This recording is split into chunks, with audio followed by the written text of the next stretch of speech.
շուտով Turkish Airlines-ն է գալիս Հայաստան,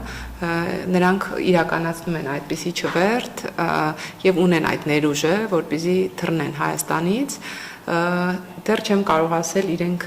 ինչպես կվարվեն, բայց իրենց ներուժը շատ մեծ է եւ ինքնաթիռները եւ նրանք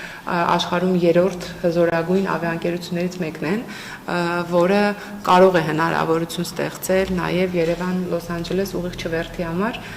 ինչ է սա քննարկվում, որովհետեւ մենք ունենք տարածաշրջանում հարևան Իրան, որը կարող է ապահովել նաեւ այդ թռիչքներում բոլոր տոմսերի օրինակ 50 կամ 40% դեպի Լոս Անջելես, որտեղ իրանցիները նույնպես ունեն մեծ սփյուռք Միացյալ Նահանգներում եւ սա մեր նոր եւ բանակցվող ուղղություններից մեկն է, որի մասին իհարկե չեմ կարող ասել թե մոտակա երբ կլինի, բայց նաեւ մեր ուշադրության կենտրոնում է գտնվում Երևան-Լոս Անջելես չվերթի մասին անդադար տարբեր ավիաընկերությունների հետ բանակցությունները։ Իսկ Air Baltic-ի ժամկետներ կա, երբ կմտնի։ Այո, եթե չեմ սխալվում, մայիս ամսից։ Մինչև մայիս ամիսը մարտի մեջ եւ կգան մեր գործընկերները,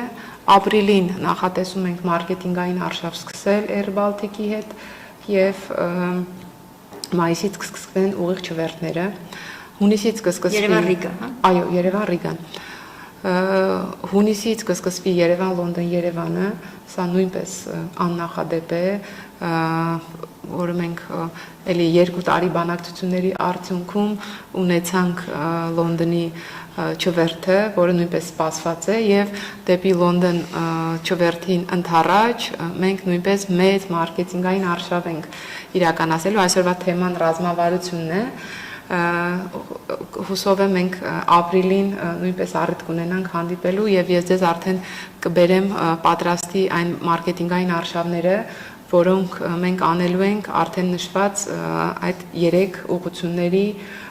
ուղղություններին ընդառաջ, որպեսզի տվյալ երկրների զբոսաշրջիկները ավելի շատ իմանան Հայաստանի մասին։ Ինձ հետաքրքիր է Air Baltic-ի պարագայում ավելի շատ Հայաստանն են դիտարկում որպես շուկա, թե նաեւ տարանցիկ ուղի են դիտարկում։ Շատ լավ հարց է,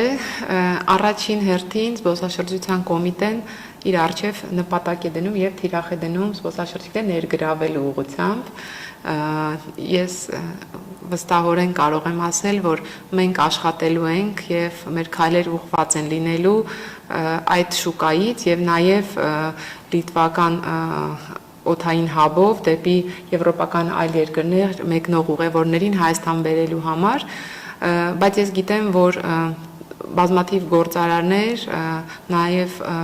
տեղեկատվական տեխնոլոգիաների ոլորտի գործարարներ համագործակցություն ունեն մերձբալթյան երկրների հետ եւ այս լուրը կարծում եմ նաև նրանց համար ուրախալի կլինի, որ 4 ժամ հետո կհայտնվեն արդեն Ռիգայում։